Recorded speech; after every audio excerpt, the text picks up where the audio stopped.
saya Opi Barokah dari SMP Negeri 1 Pabuaran akan membawakan cerita yang berjudul Karang Boong. Beberapa abad yang lalu di Kesultanan Kartasura sedang dilanda kesedihan yang mendalam karena permaisuri tercinta sedang sakit keras. Pangeran sudah berkali-kali memanggil tabib untuk mengobati sang permaisuri, tapi tak satu pun yang dapat mengobati penyakitnya. Hari demi hari, tubuh sang permaisuri jadi kurus kering seperti tulang terbalutkan kulit. Kecemasan melanda rakyat di Kesultanan Kartasura. Roda pemerintahan menjadi tidak berjalan sebagaimana mestinya. Hamba sarankan agar tuanku mencari tempat yang sepi untuk memohon kepada Sang Maha Agung agar mendapatkan petunjuk guna kesembuhan permaisuri, kata penasehat istana.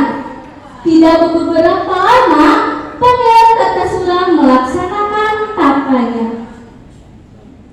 Godaan-godaan yang dialaminya dapat dilaluinya.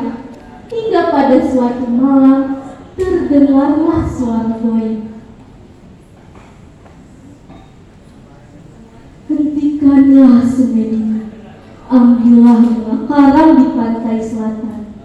Dengan bunga karang itulah permaisuri akan sembuh.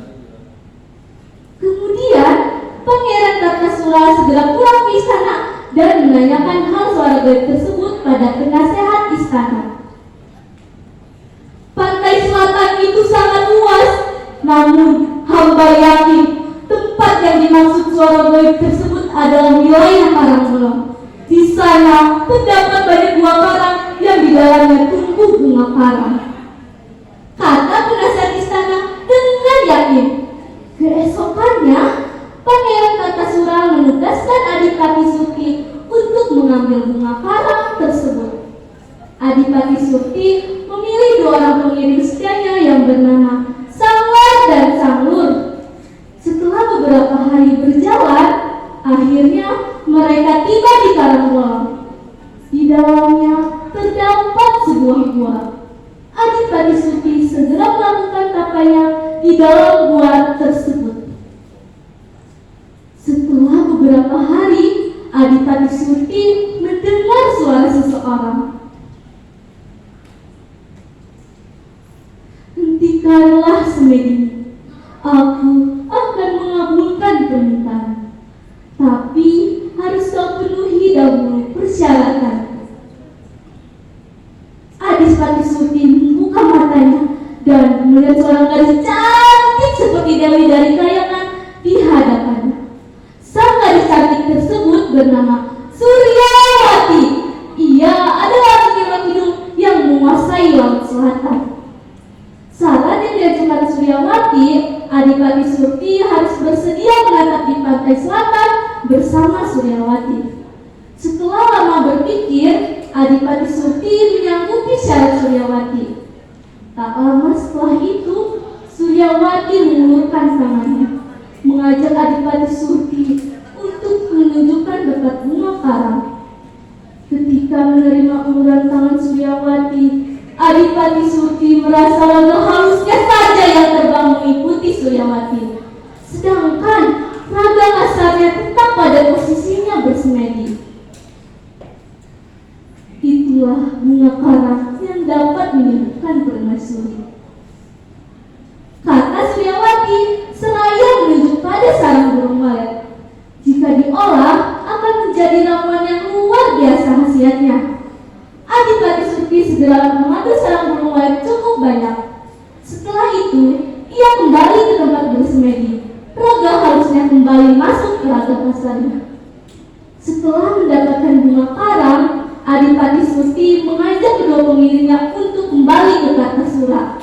Pangeran Kartasura sangat gembira atas keberhasilan Adipati Surti. Cepat, buatkan ramuan obatnya, perintah Pangeran Kartasura pada abinya.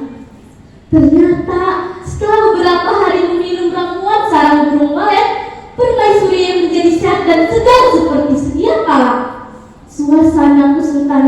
Kartasura menjadi ceria kembali.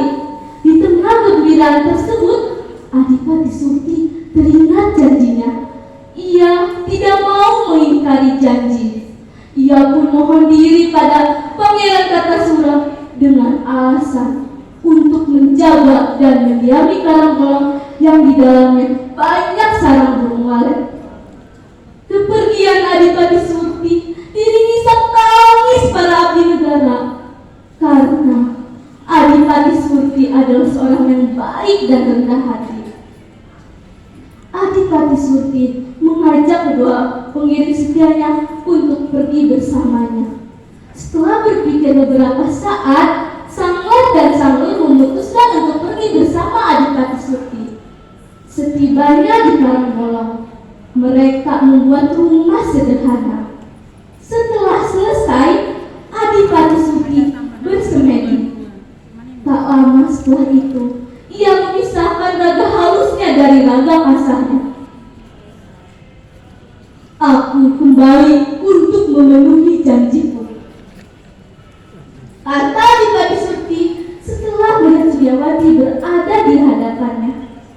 Kemudian Adipati Surti dan Suryawati melangsungkan pernikahan mereka. Mereka hidup bahagia di Karangbolong.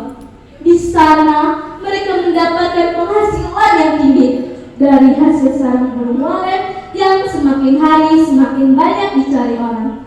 Pesan moral dari cerita tersebut adalah bahwa usaha tanpa diiringi doa tidak akan mendapatkan hasil yang memuaskan. Terima kasih, cukup sekian dari saya. Wassalamualaikum.